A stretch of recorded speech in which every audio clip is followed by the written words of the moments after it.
Happy holidays, Spurs fans. Welcome back to another episode of GSG Nation. I'm your host, Brandon.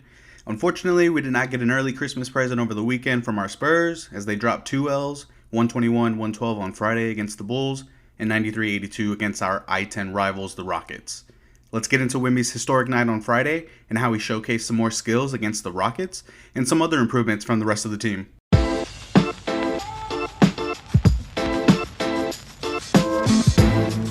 What's going on, Spurs fans? Hope everybody's doing okay during this losing streak.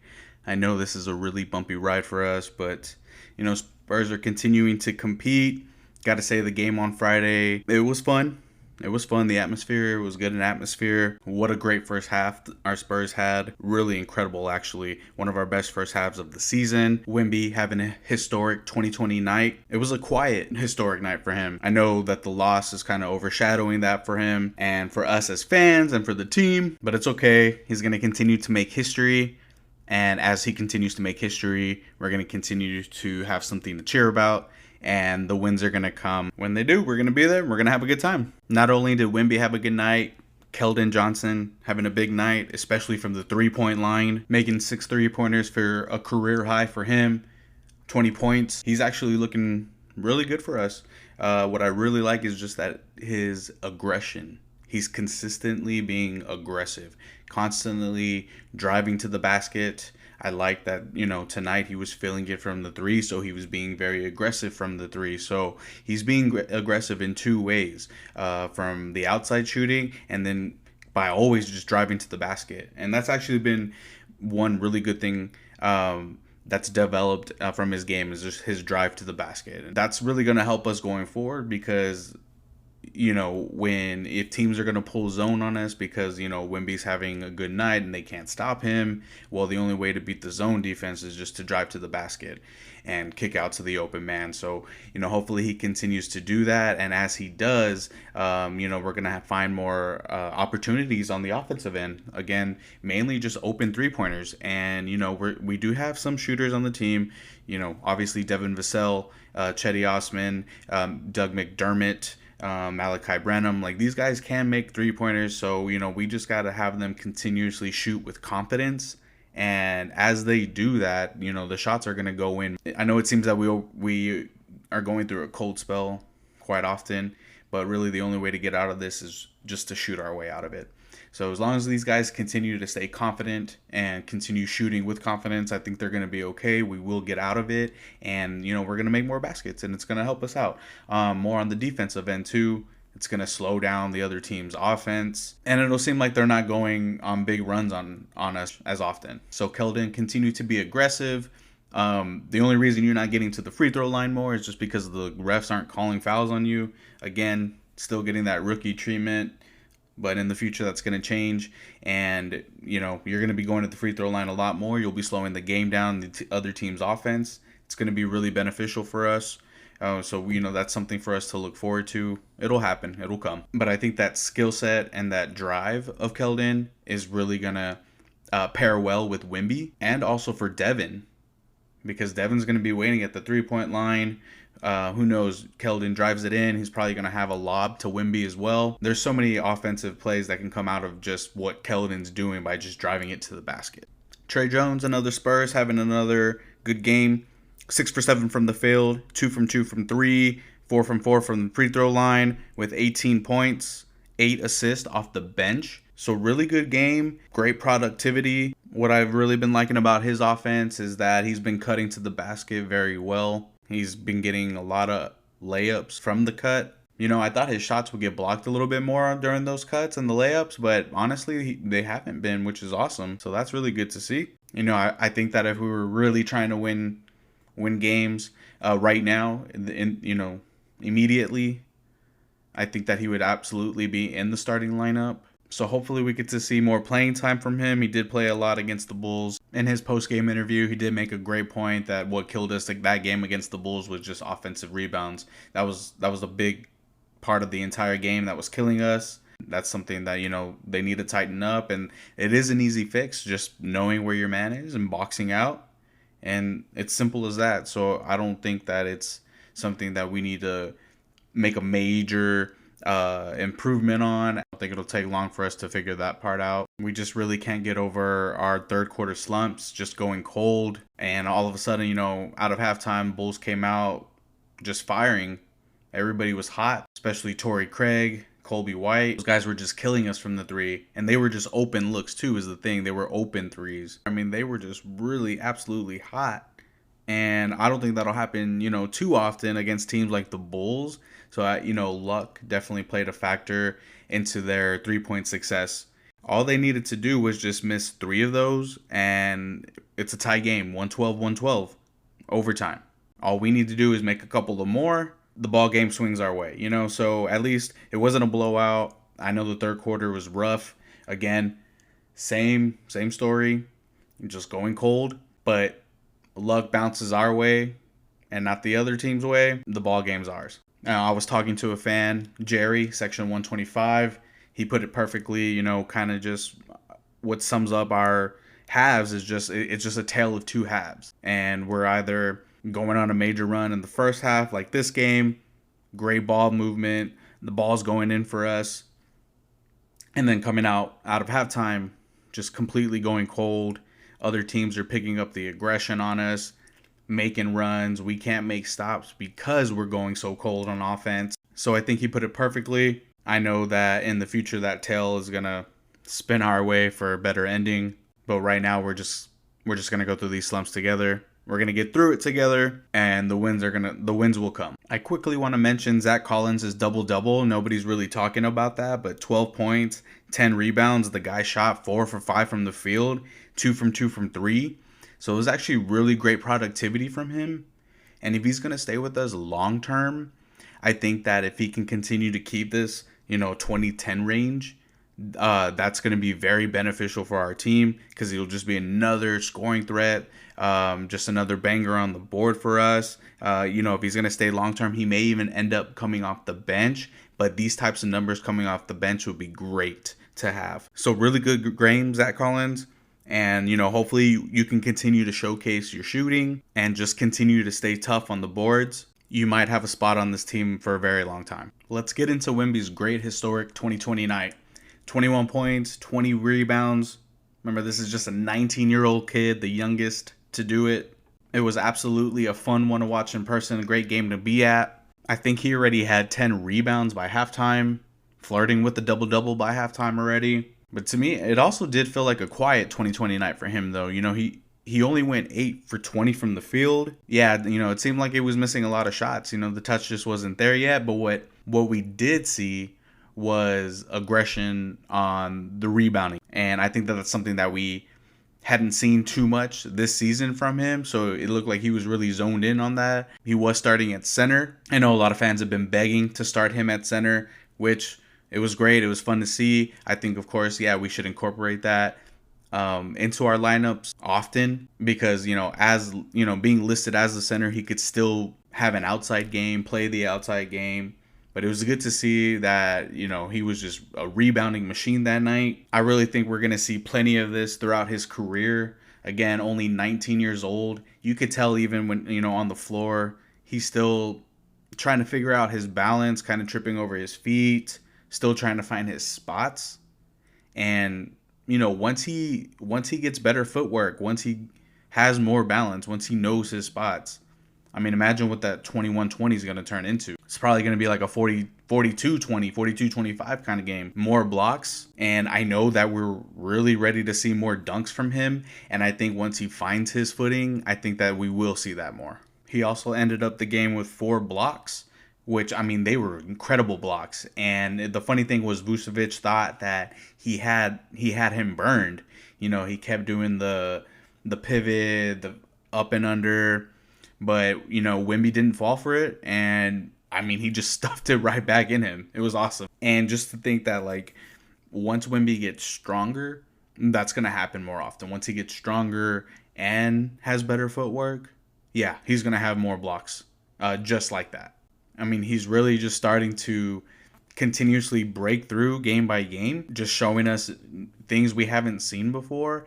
And he's on the exact trajectory that we need him to be on, especially for a 19-year-old kid. I mean, this guy, is not even a man yet. Technically, I mean, what he's going to become, we don't know, but I mean, the upside is just there.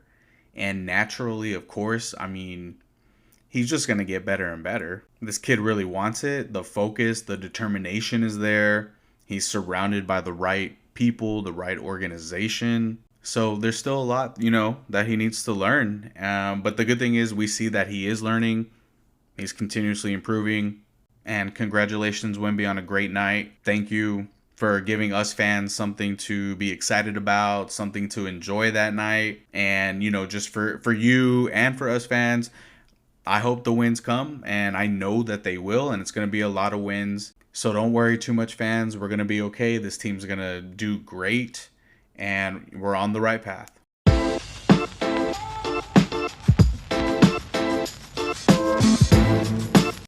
Let's discuss that I-10 rivalry game with the Rockets. I know that was a really tough one to watch.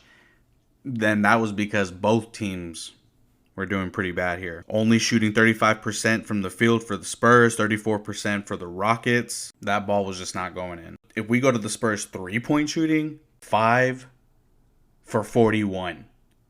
5 for 41 from the 3-point line. And that is not attributable to the fact that we don't have any shooters. No, that is just because the ball was not falling in that night.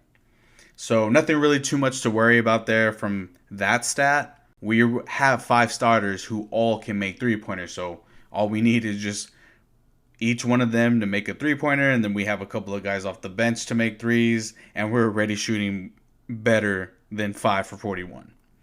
So this is not going to occur often. This was just an outlier, an off night for the shooting. And that was just for both teams. So, I don't know what they did to the rims pregame that day. But let's just put this one away as a one-off. Getting to the hustle points, assists, steals, blocks. We were tied 20 assists per team. 9 steals for the Spurs, 7 for the Rockets. 5 blocks for the Spurs, 2 for the Rockets. Good to see us leading in the hustle stats there. Again, the ball falls our way, then we're leading in that stat, and we're winning this ball game. Again, not a blowout for the Spurs, only losing by 11 points. If we shoot a little bit better than 5 for 41, we're in this game. We were in the game, we were competing. So not much to panic about there as the losing streak continues. But what was great to see is that Wemby is really just starting to showcase more of his skill sets. He has a lot to learn, but obviously he has a lot more to show us. And again, we're just barely tapping into it, seeing what we're working with his skill set, playing freestyle ball right now. But it's been very, very fun to watch. And as I mentioned previously, with his footwork, that's going to continue to improve. And oh my gosh, the things that we're going to see just because his footwork improved is going to be incredible. I mean, those floaters around the rim are going to fall more. We're going to see him dunk around the rim from areas that, no other player can do just because of his length. So let's just give it a little bit more time. Let's let him figure that out. Let's let him work on his game a little bit more because he's got way more highlights for us fans to watch and enjoy. And speaking of highlights, that huge slam he had over Sengun, oh my gosh. And I know he really wanted that one bad because earlier in the game, Sengun was kind of giving it to him, and it seemed like he was talking a little bit of noise. Competitively, fun to see, but I know that Wemby wanted that badly, and he got him back. He definitely got him back. But mainly the thing that killed us was just missing all those 3-pointers. Again, once we start making those, which we will, I mean, we're gonna win this ball game. And probably by a lot. But it's good that we're not taking bad threes because those threes were not bad shots. A lot of them were open looks and we just weren't hitting them. So we're making good shot choices, which is good to see. That's great. And hopefully we can continue with that way. And I think that what's giving us those open shots is those drives to the basket, especially by Chetty too. He's been driving to the basket a lot, and against the Rockets, he had really good drives, a couple of and ones. And our guys were kicking it out to the open man, and we just weren't hitting those shots. But that'll change, and I really don't think we have to worry too much about it because we're not going to shoot this poorly. I think we shoot poorly at times because the game's moving too fast for our guys. I think that's a huge problem for us this season right now. And that's just because we're very young, kind of just brand new team, and everybody's excited right now. They see the big picture and they're just ready to get there. So right now, I think that the game is moving a little too fast for them. You'll see that in their passes. You'll see that in their shot because they're overshooting and they're just not hitting as often as they normally would. But with time, that's going to improve. With time, they'll learn how to slow the pace of the game down. They'll know when to push the ball. Us getting to the free throw line will help slow the game down. And once we slow the game down, everybody's going to find their touch more. So I think that's why we're going cold. It's just because the game's moving a little too fast right now. And we're playing teams, with a lot more experience than us. So, they know when to push the ball against us. They know when to step up the physicality. And that's, what's happening, especially in the second halves. But the good thing is even though all those things are happening, we win some of these games just by luck alone. By the ball falling our way a couple of times here or there, and them going a little bit cold. The other team going a little bit cold. So once all these things come into play together, we're blowing out a lot of these teams. And you'll notice those times when we go cold and the guys are just standing around on offense. And then the shot clock's down to 4 or 3 seconds and we just throw it to Zach Collins wherever he is and expect him to do something with it. But our offense is going to learn as we go on, and they're going to learn that everybody needs to touch the ball needs to keep moving, and the guys need to keep moving. So we need cuts to the basket, we need screens, and we need productive screens. Because sometimes I'll see Wemby set screens, but I'm like, you didn't really screen the guy. He didn't even have to fight through it because as soon as he barely tapped you, you kind of just went to your spot. So, he's going to need to learn to set productive screens. And once that happens, we're going to have more open lanes to the basket. And if guys can just cut more often and continuously cut to the basket, we're going to have more open layups, more open looks. So the guys will figure out, hey, we need to keep the motion going. We need to continuously run motion offense and just stop being so stagnant. And if the clock's winding down and if there's anybody that we need to throw the ball to, it needs to be Wemby, not Zach Collins. And we'll let Wemby take those last second shots. What we would consider bad shots for the majority of the league, they actually might be pretty decent shots for him as the clock winds down. So I think that's something that'll improve with time. Another thing that will improve with time is just the guys learning how to pass it to Wemby, how to lob pass to Wemby, because right now that is just something we are really struggling with. They don't know how high, how hard, what spot it needs to be thrown to. And they're just not used to throwing or lobbing the ball to a guy that tall. And one thing that they are going to be able to do with this guy is they're going to be able to throw a high, soft lob to get him the ball. Whereas, most other players, if you throw that type of soft lob pass, it's going to get stolen. But with Wemby, that's something that we can do. We just got to make sure we throw it high enough. And what's happening is the guys are just throwing it really hard and either low or really hard and high. And sometimes they're just throwing it too soft and too low, so he can't get to it. So as we continue to go on throughout the season, we should see that improve. It's just going to take more playing experience, in-game experience is really what it's going to take. Another positive from the Spurs-Rockets game was that the Spurs played good defense. And if you watch the post-game interview with Keldon Johnson, he agreed that they played great defense, and the only thing that killed him was just the three-point shot. So it's good to see our guys put in work on the defensive end, keeping the game competitive, not getting blown out. So yeah, I like how he says, things are going to turn, and he wouldn't want to do it with another group of guys. And I agree. We need to keep these guys together for a long time. Because, just over the course of the next 2 to 3 years, they're going to build so much camaraderie and they're going to build a new Spurs culture here. Something that we need to refine, and it's probably a couple of things that need to change. And these guys are going to do that for us, and they're going to build a culture. And the best way to do that is just to keep these guys together for a long time and just give them time, and let's just root them on, and let's just all keep our heads up and see the big picture. The Spurs have a couple of tough ones coming up, playing the Lakers 2 games in a row. I would say the best lineup to put out there, the best starting 5 to put out there to win this game would be Trey Jones, Devin Vassell, KJ, Jeremy Sochan, and Wemby. But we'll see what Pop decides to go with. And that's all for today here at GSG Nation, Spurs fans. I will catch you next game Friday against the Lakers, section 125. Be sure to keep up with GSG Nation on Instagram and TikTok at GSG Nation, as well as on X at Talk GSG Nation. This is your host, Brandon. Go Spurs, go.